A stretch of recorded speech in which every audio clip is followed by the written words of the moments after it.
Vamos a Apocalipsis, capítulo 3. Si me acompañan al último libro de la Biblia, escrito por Juan, pero realmente mensaje de Dios. Apocalipsis, capítulo 3, versículo 7. Estamos ya en la penúltima iglesia. ¿Por qué? Porque capítulo 2 y 3 son mensajes de Jesucristo a 7 iglesias en Asia Menor. Y de las 7 iglesias, pues Jesucristo les dice varias cosas que han hecho bien y algunas áreas de oportunidad en ellas.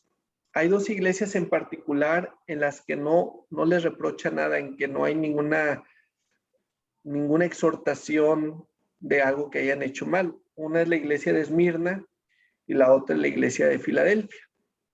Entonces, el día de hoy vamos a enfocarnos en este mensaje de Jesucristo a la iglesia de Filadelfia en el capítulo 3, versículo 7.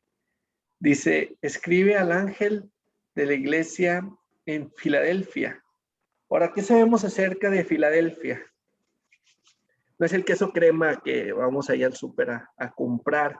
Era una ciudad en la antigüedad que todavía existe el día de hoy, pero con otro nombre. De las cosas que sabemos acerca de esta ciudad es que fue una ciudad fundada por ahí del año del 189 antes de Jesucristo. Esta ciudad actualmente se le conoce como Al-Azehir, pero en aquel entonces era una ciudad que fue fundada por el rey Eumenes, rey de Pérgamo, Eumenes II, y se la dio a su hermano y sucesor Átalo II. ¿Por qué? Porque el rey Eumenes no tenía hijos y amaba mucho a su hermano. Su hermano había sido muy leal y había mucho cariño. Entonces, a esta ciudad se le empezó a llamar Filadelfo, que significa el que ama a su hermano. Entonces, de ahí se le empezó a llamar Filadelfia. ¿Qué sucedió con el tiempo? Ya pues después el Imperio Romano era el que reinaba ahí, y en el año 13 y 23 después de Jesucristo hubo 2 terremotos devastadores que dejaron a la ciudad en escombros, ¿no? Totalmente en ruinas. Y pues el emperador de en aquel entonces, Tiberio, reconstruyó la ciudad y en agradecimiento se le cambió el nombre, en agradecimiento de la gente que vivía en Filadelfia, le pusieron el nombre de Neocesarea, que pues una traducción sería el nuevo César, ¿no? Entonces, la ciudad que originalmente se llamaba como Filadelfia, le pusieron el nombre de Neocesarea. Luego, en el año 69 después de Jesucristo, Vespasiano llegó a ser emperador y fundó la dinastía Flavia. ¿Qué sucedió en este tiempo? Pues la gente, por quererse congraciar con el emperador, le cambió el nombre a la ciudad y le puso nada más y nada menos que Flavia, o sea, el nombre de la familia del mismo emperador, ¿no? Pero con el paso del tiempo, pues otra vez regresó la ciudad, la gente le llamaba Filadelfia, ¿no? Pasaron los siglos y así continuó esta ciudad como Filadelfia hasta que pues, llegaron los musulmanes y actualmente se llama Al-Azehir. Bueno, si regresamos a las escrituras, voy a utilizar esta aplicación en donde te muestra el griego, una versión de griego antiguo, y te muestra la traducción, y aquí viene el número Strong, en donde lo que significa la palabra, ¿no? Si tradujéramos la Biblia así literalmente, si pusiéramos un diccionario palabra por palabra, en lugar de leer lo que actualmente vemos, que dice, escribe esta carta al ángel de la iglesia de Filadelfia, diría, y a el mensajero en Filadelfia de asamblea escribe estas cosas. Entonces, obviamente, pues no sería muy entendible, ¿no? La traducción palabra por palabra. La Reina Valera es una traducción cercana a a lo que es palabra por palabra, pero también voy a ir jugando con la nueva traducción viviente, que es una traducción por frases. Pero es bueno a veces el también entender lo que significa cada palabra en el griego, porque nos va a ayudar a darle una mejor interpretación. Entonces, cuando dice Jesucristo, escribe esta carta al ángel de la iglesia en Filadelfia, realmente en la traducción, en lugar de ángel, se utiliza la palabra mensajero. Entonces, esta herramienta está muy padre porque a la hora de que tú ves la palabra en griego, mensajero, te das cuenta que se pronuncia como ángelos. Entonces, esta palabra ángelos tiene una definición que significa mensajero. Digo, actualmente pues decimos ángel, ¿no? En español, pero el ángel no es otra cosa que un mensajero, y por eso en la Reina Valera se puede traducir como mensajero o como ángel, y por eso en la Biblia que tenemos nosotros pues dice, escribe al ángel. Pero realmente no es tanto lo importante de que si Filadelfia tenía un ángel o no, sino más bien que este es un mensaje para la iglesia de Filadelfia. Ahora, si ustedes ven la palabra iglesia en el hebreo, es eclesias. Y esta palabra, aparte de que la conocemos como iglesia en el español, pues realmente es una asamblea, concurrencia, congregación o iglesia, ¿no? En aquel entonces, en tiempos de Pablo, la definición era llamar fuera, es decir, reunión popular, específicamente congregación religiosa, sinagoga judía o comunidad cristiana de miembros en la tierra o santos en el cielo o ambos. Entonces, pues era lo que se entendía como eclesia. Entonces, más que un mensaje a un edificio, es un mensaje a un grupo de creyentes.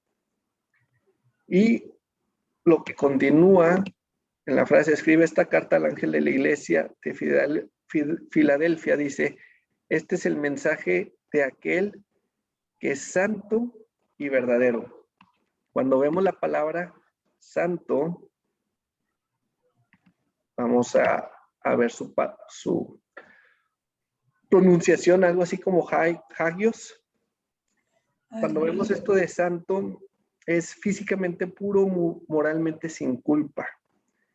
Santísimo, santo, santa. Y entonces cuando tiene varias maneras de traducirse esta palabra, pero cuando se escucha esta frase, el santo, todos los intérpretes de la Biblia están de acuerdo que no se refiere a otra cosa más que a Jehová, más que a Yahvé. Entonces aquí a Jesucristo lo pone como Yahvé o lo pone como Jehová. ¿Por qué? Porque dice, este es el mensaje de aquel que es santo. Y cuando menciona verdadero, no nada más está mencionando que dice la verdad. Aquí vamos a ver la palabra original en hebreo. Verdadero, aletzinos, es veraz, es sincero. Es decir, Jesucristo es totalmente de confianza. Él es totalmente veraz. Él nunca ha mentido. Él nunca ha fallado. Dios, Jesucristo, Yahvé, Jehová, que es el mismo, en tres personas, pero es el mismo. Él es santo y Él es verdadero. Bueno, este Jesucristo, algo que menciona la Biblia, aparte de que es santo y verdadero, dice, el que tiene la llave de David. El que tiene la llave de David. Ya van a empezar los arqueólogos a buscar, ¿no? La llave de David. A ver, ¿dónde está la llave de David? Encuentren la llave de David, la que está perdida, ¿no? Bueno, esta referencia hace mención a un texto profético en Isaías, capítulo 22. Si me acompañan a Isaías, capítulo 22, como que también aquí lo estoy mostrando en pantalla. Resulta que estamos cerca del año 722 antes de Jesucristo, y aquí le dice el Señor, le dice Yahvé a Isaías, Dice, enfréntate a Sebna, el administrador del palacio, y dale este mensaje. ¿Quién te crees que eres y qué haces aquí, construyéndote una hermosa sepultura, un monumento en lo alto de la roca? Bueno, tenemos a un Sebna que le gustaba tener atención, ¿no? Porque se estaba construyendo una sepultura para cuando muriera, y no nada más eso, ¿no? Una sepultura vistosa y que estuviera en un lugar pues, que todos pudieran ver, ¿no? Pues el Señor está a punto de arrojarte lejos, hombre poderoso, el que pensaba morir ahí, ¿verdad? Dice, te agarrará, te arrugará y hará de ti una bola y te lanzará a una tierra árida y distante. Allí morirás y tus gloriosos carros de guerra quedarán rotos e inútiles. Eres una vergüenza para tu amo. Semna, que se suponía que pues era un administrador del palacio, una persona que le reportaba al rey, pues estaba muy lejos de cumplir sus funciones con las que Dios lo tenía ahí. Dice, sí, te sacaré de tu puesto, dice el Señor, te derribaré de tu elevada posición y entonces llamaré a mi siervo Eliaquim, hijo de Hilcías, para que te reemplace. Lo vestiré con tus vestiduras reales y le daré tu título y tu autoridad y será un padre para el pueblo de Jerusalén y de Judá. Entonces, le iba a quitar a Sebna este puesto y se lo iba a dar a otro, a Hilcías. Pero fíjense esta parte, le daré la llave de la casa de David, la posición más elevada dentro de la corte real. Cuando él abra puertas, nadie podrá cerrarlas. Cuando él cierre puertas, nadie podrá abrirlas. ¿Y a qué se refiere con esto de la casa de David? Pues para los judíos era muy importante todo el tema de la casa de David porque tenía que ver con su reino. David tenía el deseo de construir una casa para Dios y la terminó construyendo Salomón, pero David había tenido un corazón para con Dios y su reino fue confirmado por Dios mismo. Entonces, cuando Dios le dice aquí a Eliaquim, te voy a dar la llave de la casa de David, le está dando el acceso o le está dando la autoridad para poder dejar entrar o no dejar entrar a quien él quiera. Así de fuerte y de importante era esto que le estaba diciendo a Eliaquim, pero también hay una aplicación más a futuro acerca de Jesucristo. Fíjense, esto pues aunque se lo mencionó Dios a Eliaquim por medio del profeta Isaías, y que pues para los judíos es importante porque, oye, pues la llave, ¿no? La llave para poder entrar a la casa de David, ¿no? Y todo lo que representa de la bendición de estar dentro de la casa de David. Pues aquí Jesucristo dice, yo soy el que tiene la llave de David. Yo soy el que tiene la llave de David, el que abre y nadie puede cerrar, y lo que él cierra, nadie puede abrir. Jesucristo tiene esa llave en donde nadie puede ni con un cerrajero ni de ninguna otra manera abrir o cerrar, ¿verdad? Según se quiera. ¿Por qué? Porque hay gente que quiere abrir y hay gente que quiere cerrar. ¿Cerrar qué? Bueno, veamos lo que dice el versículo 8. Yo sé todo lo que haces y te he abierto una puerta que nadie puede cerrar. ¿Quién? Jesucristo.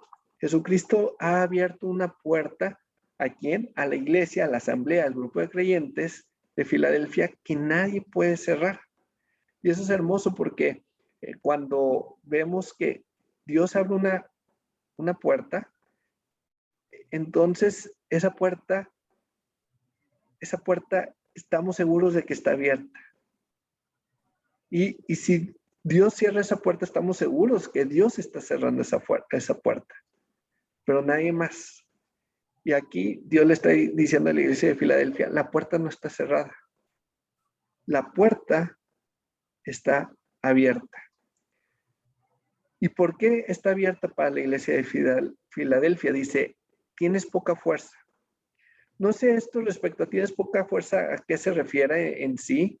O pudiéramos pensar que a lo mejor eran pocos miembros. A lo mejor los miembros que estaban en esta iglesia, a lo mejor les faltaba más conocimiento, a lo mejor más crecimiento. A lo mejor no eran personas con un poder misionero fuerte. No sé, podríamos pensar en muchas cosas. ¿Por qué se refiere? Tienes poca fuerza. A lo mejor no eran tan influyentes en Filadelfia. A lo mejor no tenían un impacto en la ciudad así tan fuerte. Pero hay algo que Dios menciona de esta iglesia. Dice, sin embargo, has obedecido mi palabra y no negaste mi nombre. Estos dos puntos son bien importantes para Dios. Más allá que los números de miembros que una iglesia podría tener, más allá de el dinero que se pudiera recolectar o de las actividades evangelísticas que pudieras tener, aquí lo que dice Dios es, has obedecido y no has negado. ¿Qué? La palabra y el nombre de Jesucristo. Cuando vemos la palabra negar, si nos vamos a esta parte del griego, dice, y guardaste de mí la palabra y no negaste. Si vemos esta palabra, no negaste, arneomai, dice, contradecir, es decir, desconocer, rechazar, abnegado, rehusar, renunciar.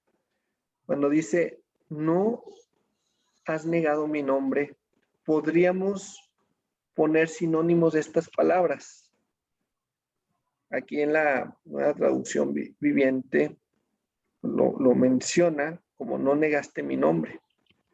Pero si nos vamos aquí es, no has desconocido a Jesucristo, no has rechazado a Jesucristo o incluso no has renunciado a Jesucristo.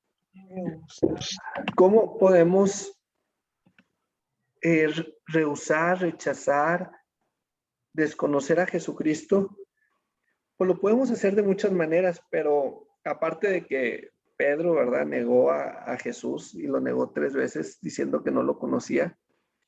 De alguna manera, cuando nosotros queremos tomar nuestras propias decisiones haciendo un lado a Jesucristo, lo estamos desconociendo. Cuando nosotros tomamos una decisión en la iglesia, en lugar de hacerle caso a Jesucristo, tomamos una decisión por nosotros mismos, pues es desconocer la autoridad de Jesucristo. Cuando yo en la familia tomo una decisión sin consultarlo con Jesucristo, pues estoy desconociendo a Jesucristo, estoy desconociendo su autoridad. Cualquiera que sea tu trabajo en aquello que hagas, si tú tomas una decisión en contra de tu autoridad, una decisión que a lo mejor no te compete a ti, sino que le compete a tu autoridad, que no te ha sido de alguna manera confirmado, pues estás desconociendo esa autoridad, ¿no? Entonces, algo aquí importante de la iglesia de Filadelfia es que ellos no habían desconocido a Jesucristo. Al contrario, por eso les dice Jesús, has obedecido y no has negado. Ahora, la iglesia de Filadelfia no había tenido todo en bandeja de plata. Fíjense lo que dice el versículo 9. Mira, a esos que pertenecen a la sinagoga, y cuando vamos a la palabra sinagoga, es realmente la misma, es una palabra muy similar a la de asamblea. También es una asamblea de personas, pero aquí va relacionado a sinagoga. De alguna manera es una analogía a lo que vimos en la palabra eclesia, nada más que aquí en lugar de eclesia es sunagogue, pero pues es un sinónimo, ¿no? También significa congregación. Nada más que aquí en la sunagogue, pues ahí sí era de forma implícita una reunión judía. Bueno, en esta asamblea de los judíos, aquí dice en el original, dice, era una sinagoga, pero no de Dios, dice, del adversario. Por eso en la nueva traducción viviente Dice, la sinagoga de Satanás. El adversario. Dice, esos mentirosos que dicen ser judíos, ¿recuerdan de dónde viene el término judío? ¿Se acuerdan quién le puso a su hijo Judá? Pues no fue nada más y nada menos que Lea. ¿Se acuerdan? Lea, que tuvo a Judá y dijo, esta vez alabaré a Jehová, alabaré a Yahvé. Se supone que los judíos eran aquellos que alababan a Jehová, que alababan a Yahvé. Bueno, por eso dice Jesús, son unos mentirosos, dicen ser judíos y no lo son. Se dicen ser una sinagoga, pero no son otra cosa más que una sinagoga de Satanás. ¿Por qué? Porque de alguna manera estaban cumpliendo los propósitos del adversario. ¿Y cuál es el propósito del adversario? Ir en contra de Dios, destruir las obras de Dios, ir en contra de todo lo que sea Jesucristo, todo lo que sea cristiano. Y aquí es donde dice, y no están siendo, sino están mintiendo. No están siendo ¿qué? Podemos entender, no están siendo veraces. Recuerdan que Jesús se presenta a sí mismo con dos puntos, el santo y el verdadero, porque Jesucristo es veraz. Esta sinagoga de Satanás no es veraz. El ser humano desafortunadamente no es veraz. Jesucristo es veraz y por eso nos aferramos a Él, por eso Él es nuestro Salvador. Por eso no vamos a ver a un líder religioso como nuestro Salvador. Si tú quieres el pastor de tu iglesia, el padre, el sacerdote, el apóstol de tu iglesia, no. No vamos a poner nuestra mira en un ser humano. Porque la Biblia dice, maldito el hombre que confía en el hombre, y porque el hombre no es Dios. Nuestra mirada está puesta en Jesucristo. Él es nuestro Salvador. Él es el que murió por nosotros en la cruz. ¿Qué pasa con estos de la sinagoga de Satanás? Dice, los obligaré a que vengan y se postren a tus pies. Ellos reconocerán que es a ti a quien amo. Pero esto que dice Jesucristo no le está diciendo a Filadelfia, bueno, ustedes peleense con la sinagoga de Satanás, ¿no? O expongan todos sus errores, o expongan que son del adversario, expongan que son mentirosos, publíquenlo en los periódicos, ¿no? En las redes sociales. No, aquí dice Jesucristo, yo soy el que voy a actuar. Yo sé que ellos dicen ser judíos, dicen ser una sinagoga, pero ustedes sigan igual, obedeciendo mi palabra y no negando mi nombre.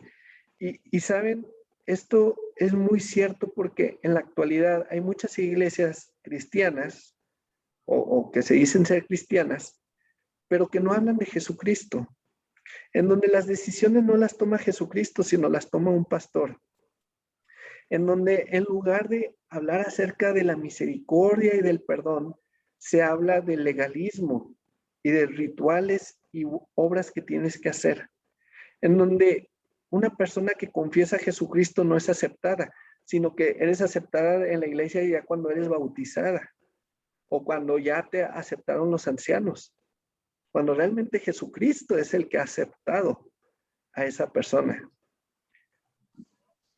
A lo largo de los siglos, esto se ha desvirtuado y gracias a Dios que tenemos la palabra, porque la palabra de Dios es la que es la verdad. Y por eso la tenemos para siempre estar regresando. ¿Por qué? Porque desde el siglo I, siglo II, desafortunadamente las iglesias se empezaron a desviar de la verdad. ¿Y cómo lo sabemos? Simplemente el capítulo 2 y 3 de las 7 iglesias, 5, Jesús les reprocha varias cosas fuertes. Y una de ellas, de las 5, que es la que continúa después de Filadelfia, no tiene nada bueno que decir de ella. Entonces imagínense, si desde el siglo I ya estaba así la situación, pues que no nos sorprenda cómo está la situación hoy en día. Pero independientemente de todo eso, nosotros no debemos enfocarnos en las demás iglesias y en sus errores. Debemos enfocarnos en lo que hizo la iglesia de Filadelfia. Has obedecido mi palabra y no negaste mi nombre, o no has negado mi nombre. Ahora, dice aquí el versículo 10. Dado que has obedecido mi mandato de perseverar, yo te protegeré del gran tiempo de prueba que vendrá sobre el mundo entero para probar a los que pertenecen a este mundo. Fíjense, en esta parte, en la Reina Valera, en el versículo 10 dice, por cuanto has guardado la palabra de mi paciencia. Si vamos al hebreo, esta palabra paciencia es interesante. Y podemos estudiar cada una de las palabras, ¿no? Dice, porque guardaste la palabra del aguante, así es como se traduce en esta parte, pero tiene varias opciones de traducción. Es jupomoní. Y me gustó esto, aparte de resistencia, es aguante alegre. O aguante con esperanza, constancia, paciencia. Jesucristo nos invita a aguantar un poquito más. Dice, porque guardaste la palabra del aguante. Y este aguante es un aguante alegre. Dice, de mí, yo también a ti guardaré fuera de la hora de la puesta a prueba. Bueno, ya me voy a esta versión porque ¿qué está diciendo Joel? ¿No? Ya está medio hebreo. Dice, del gran tiempo de prueba que vendrá sobre el mundo entero para probar a los que pertenecen a este mundo. ¿Ustedes sabían que viene una prueba para probar a todo el mundo? Hay algo bien curioso que tú dices, es en serio, o sea, si uno no creyera en la palabra de Dios, diría, wow, Juan, ¿cómo sabes que venía esto? Cuando vemos aquí esta palabra, la tierra habitada, si yo abro esto, la palabra se traduce como oikomene. ¿Qué significa? Es la tierra, es decir, pues el globo, específicamente el Imperio Romano. De ahí viene la ecuménica. Es correcto, señora. De ahí viene la palabra ecuménico. Fíjense, si interpretamos esta palabra hoy en nuestros días, dice, dado que has obedecido mi mandato de perseverar, yo te protegeré del gran tiempo de prueba que vendrá sobre el mundo entero para probar a los que pertenecen al ecumenismo. Exactamente. ¿Cuál ha sido el problema de las religiones? Y fíjense, analicen. Yo he entrado a ver predicaciones de diferentes iglesias de todo tipo, de diferentes reglas. Les he preguntado a los misioneros de cada una de las religiones y cada vez que encuentro una religión nueva me encanta preguntarles un montón de cosas, ¿no? Y me llama la atención que la mayoría de las religiones, cuando les preguntas en qué consiste la salvación, te van a decir que en buenas obras. Y cuando te empiezan a predicar, omiten la parte más importante de todas, que Jesucristo vino a este mundo a morir por tus pecados. Te dicen un montón de cosas que tienes que hacer y te dan sus revistas, sus libros, sus dogmas, esto, el otro, tienes que bautizarte, tienes que hacer esto, el otro, bla, bla, bla, bla, bla. Y te quedas, me están diciendo todo menos lo más importante. Necesito a Jesucristo. A Jesucristo no lo necesito en un cuadro, no lo necesito colgado aquí en el cuerpo o tatuado. Lo necesito en mi corazón. Y ese es el gran problema de la mayoría de las iglesias. Se les ha olvidado Jesucristo. Hablan, discuten, pelean por todo y se les olvida a Jesucristo. A Jesucristo lo dejan en último lugar. Un hermano que está aquí mencionaba el otro día, oigan, ¿ustedes creen que está bien cuando uno toma decisiones y no ora? Y me quedé pensando, ¿tiene razón? A veces uno toma decisiones sin orar. Y a veces decisiones importantes, ¿no?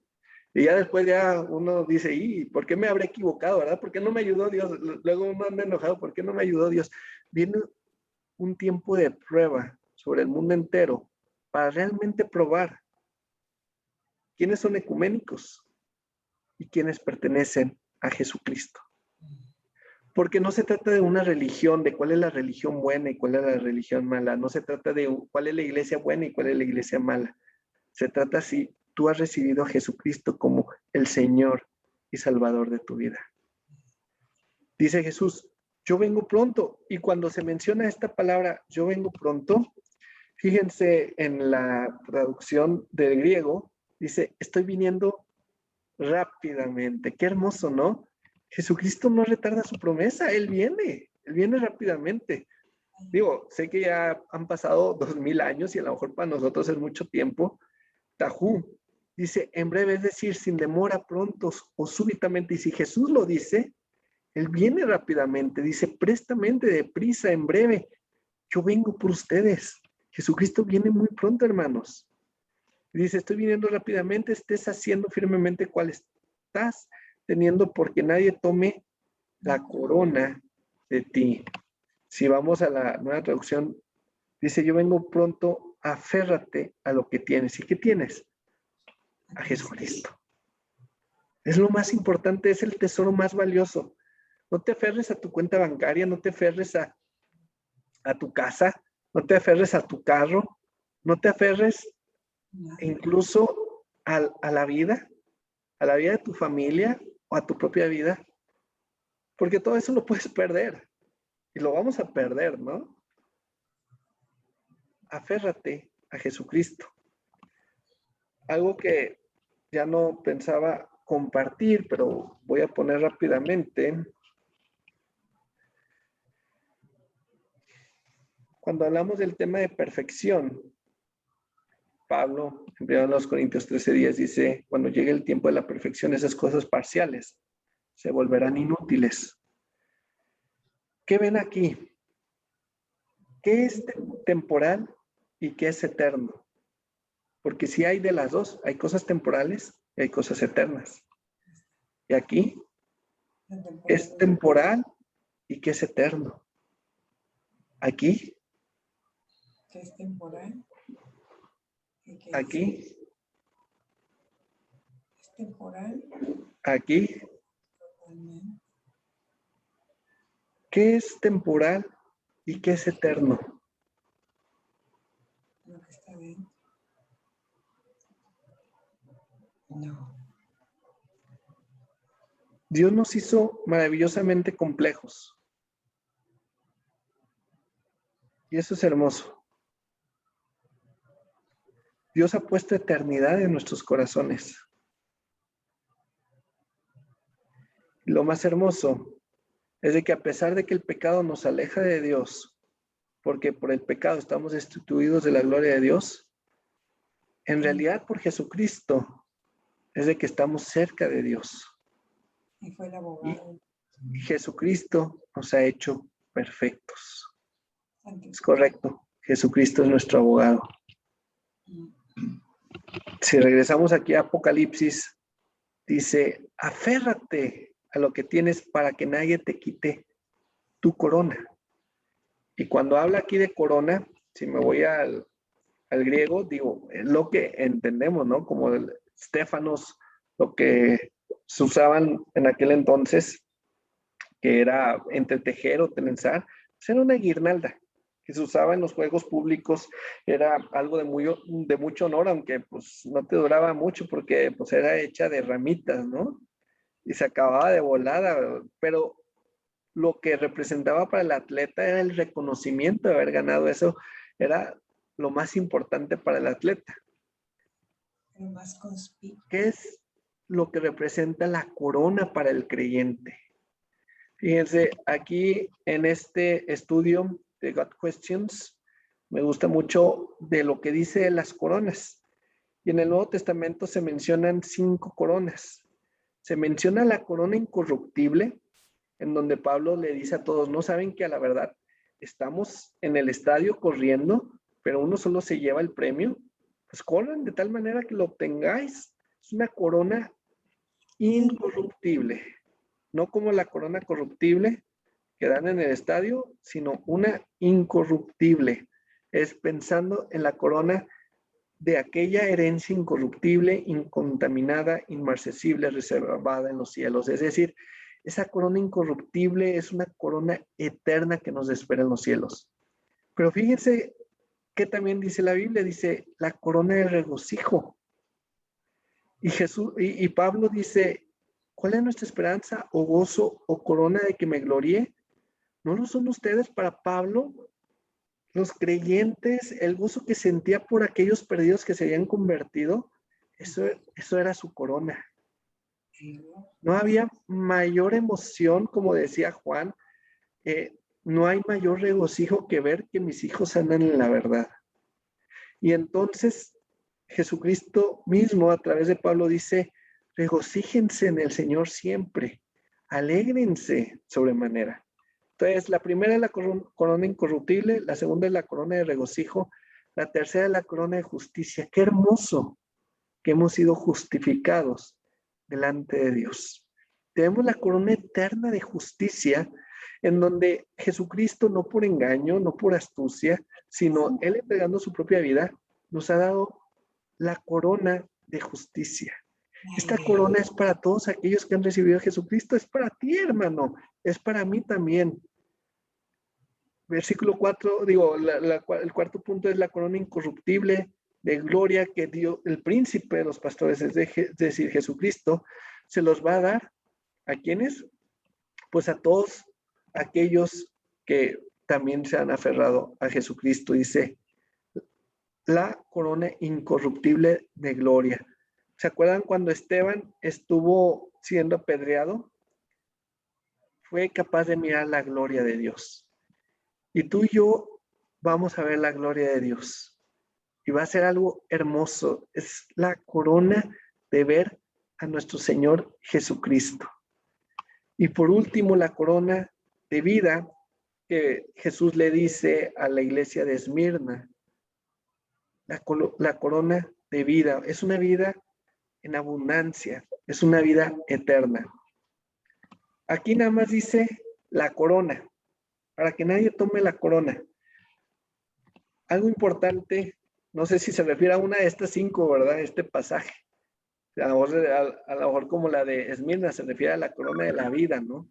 A lo mejor, independientemente de lo que sea, estas 5 coronas, ¿perdón? Ya se me pasó la... Perfecto. Esta corona tiene que ver con Jesucristo. Sí o sí, esta corona tiene que ver con Jesucristo. ¿Y cuál es el tema aquí? Jesús les dice que nadie te quite tu corona. Es decir, que nadie te quite a Jesucristo. ¿Por qué? Porque si como iglesia dejas de ver a Jesús y empiezas con tradiciones, ceremonias, pues Jesucristo ya no va a ser el centro de la reunión. Y tristemente en algunas iglesias ya Jesucristo no es el centro de la reunión. El centro de la reunión es saber cuánto dinero pueden juntar. El centro de la reunión a veces se vuelve una ayuda comunitaria o ayuda social. A veces el centro de la reunión se vuelve una reunión litúrgica donde todos parece que están muertos, ¿no? Y tienes que estar sentado calladito, bien portadito. No, el centro de la reunión debe ser Jesucristo. A todos los que salgan vencedores, los haré columnas en el templo de mi Dios y nunca tendrán que salir de allí. Jesús nos está invitando a que salgamos vencedores. Si tú eres un vencedor, vas a ser como una columna. Y la columna soporta. La columna es un ejemplo, la columna da seguridad. Las iglesias tienen la necesidad de tener columnas. Y Dios quiere que todos seamos columnas.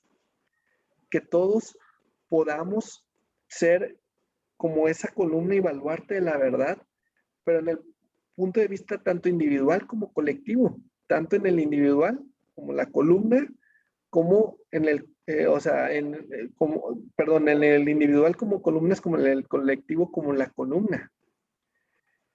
Y aquí Jesús promete algo, yo escribiré sobre ellos el nombre de mi Dios. ¿Se acuerdan que les mencioné al principio que la ciudad de Filadelfia había cambiado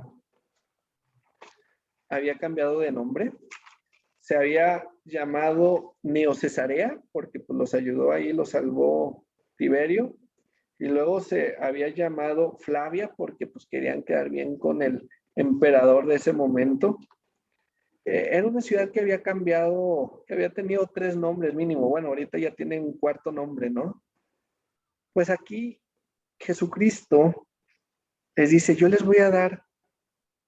escribiré sobre ellos el nombre de mi Dios. No el nombre de un emperador romano, no el nombre de Filadelfia, que significa afecto fraternal. ¿Por qué? Porque pues Eumenes, que amaba a su hermano Átalo, ¿no? Phileas. Es más allá que un amor fraternal. Es el amor de Dios. Entonces dice 3 puntos, yo escribiré sobre ellos el nombre de mi Dios, y ellos serán ciudadanos de la ciudad de mi Dios, la nueva Jerusalén, que desciende del cielo.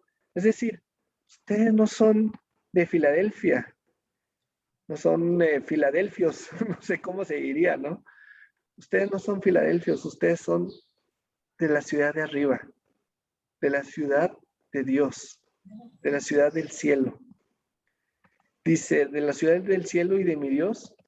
Entonces les dice, pues voy a poner el nombre de mi Dios, el nombre de la nueva Jerusalén, y dice mi nombre nuevo. Te voy a dar un nombre nuevo. Todo el que tenga oídos para oír, oiga. Todo el que tenga oídos para oír debe escuchar al Espíritu y entender lo que Él dice a las asambleas o a las iglesias. Con esto quisiera cerrar.